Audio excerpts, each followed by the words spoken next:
Francisco Franco Bahamonde nació en Ferrol, La Coruña, el 4 de diciembre de 1892 y murió en Madrid el 20 de septiembre de 1935.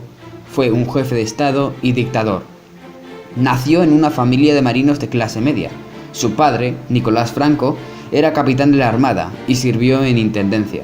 Su madre, María del Pilar Bahamonde, procedía también de una familia de marinos.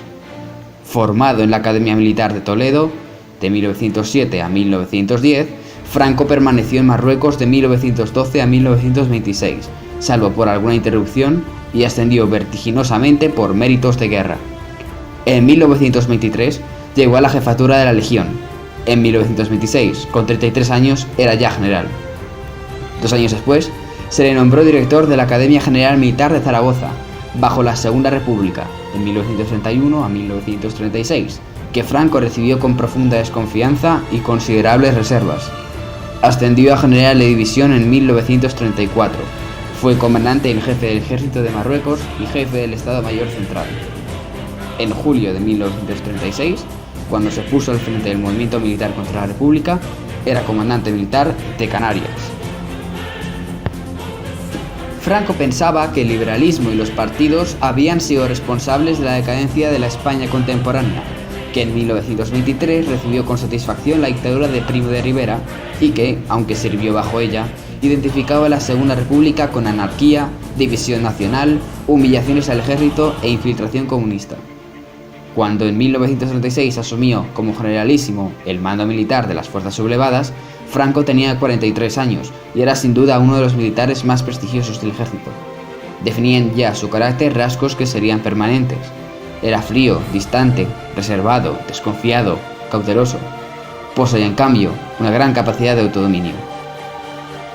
Aunque demoró su decisión, Franco encabezó en julio de 1936 el levantamiento militar preparado desde febrero contra la República Española. Franco fue elevado en octubre de 1936 a la doble jefatura del Estado y del Gobierno de la España Nacional por el acuerdo de solo 9 generales y 2 coroneles. En la guerra civil, Franco fue un estratega prudente y conservador, muy poco proclive al tipo de guerra mecanizada y rápida diseñada por el pensamiento militar más moderno. Anticomunista y conservador, progresivamente religioso y cada vez más obsesionado por la masonería, Franco pensaba en 1936 en una dictadura militar más o menos larga basada en su jefatura personal, en un régimen autoritario y unitario, sin autonomías regionales, ni partidos políticos, ni sindicatos de clase, en un régimen militar español y católico. Con su victoria en la guerra civil, logró lo que se había propuesto: liquidar la república e implantar un orden político nuevo, basado en las ideas fascistas de Falange Española, en el pensamiento de la Iglesia y en los principios de orden, autoridad y unidad de los militares. El Estado franquista fue una dictadura.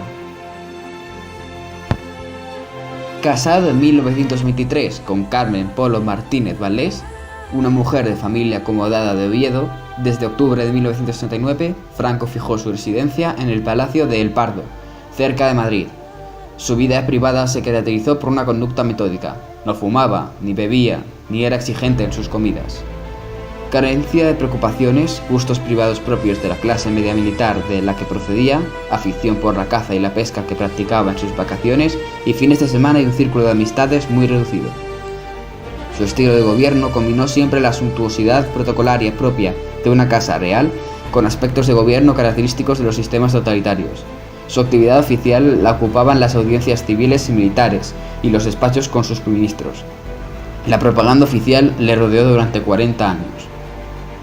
Franco rechazó pronto la idea de restauración de la monarquía. Habló de instaurar un nuevo tipo de régimen y aceptó, con fundamento de la integración en un movimiento político unificado de las fuerzas que se habían sumado al 18 de julio. Detestó los partidos políticos. Pensó hasta el final de sus días que España necesitaba unidad, orden y estabilidad. Para impulsar la industrialización, en 1941 creó el Instituto Nacional de Industria, que entre 1941 y 1957 construyó fábricas y empresas de aluminio y nitratos, industrias químicas, astilleros, grandes siderurgias, refinerías y fábricas de camiones y automóviles. El régimen impulsó las obras públicas, controló precios y salarios y el comercio exterior. Integró desde 1940 a trabajadores y empresarios en la organización sindical. La derrota del eje nazifascista en la Guerra Mundial dejó además al país en una situación dificilísima. La ONU rechazó, en junio de 1945, la admisión de España. Francia cerró la frontera.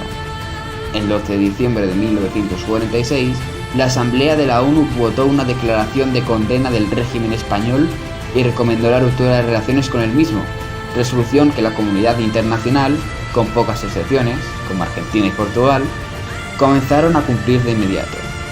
El régimen de Franco, que ante la resolución de la ONU movilizó al país en su apoyo, sobrevivió con todo a las dificultades que sus políticas habían provocado. Desde 1945, Franco hizo cambios que dieron a su régimen una fachada más aceptable. Promulgó el fuero de los españoles y la ley de referéndum, aprobó una amnistía parcial, suprimió el saludo fascista y evacuó Tánger, que había ocupado en 1940. La España de Franco fue, pues, desde 1955, una nación reconocida por la comunidad internacional, pero nunca tuvo legitimidad democrática. En 1956 a 1958, el régimen se vio abiertamente desafiado por los graves incidentes provocados en Madrid en febrero de 1956 por los estudiantes de la universidad. España cambió en la década de 1960. La clave del cambio fue el Plan de Estabilización de julio de 1959, elaborado por un equipo de jóvenes economistas al servicio de la presidencia del gobierno.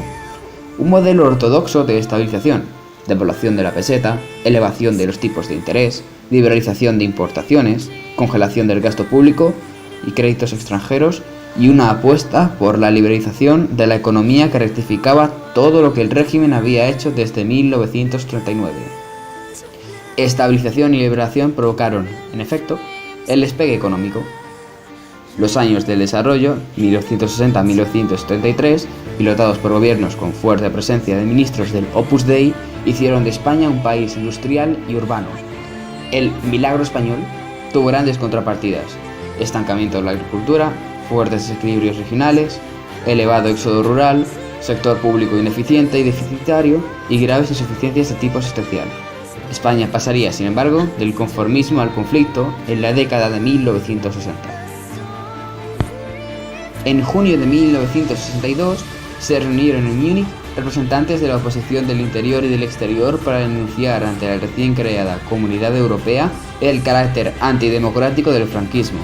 España, una sociedad en vías de globalización, y el franquismo, un régimen político autoritario y de poder personal. La contradicción era clara. El hombre fuerte entre 1969 y 1973 fue el almirante Carrero Blanco. Entró en crisis a partir de 1969. El crecimiento económico siguió a un muy fuerte ritmo en los años 1970 a 1975. España firmó un acuerdo preferencial con la Comunidad Europea en 1970 y estableció después relaciones diplomáticas incluso con países comunistas como Alemania del Este o China.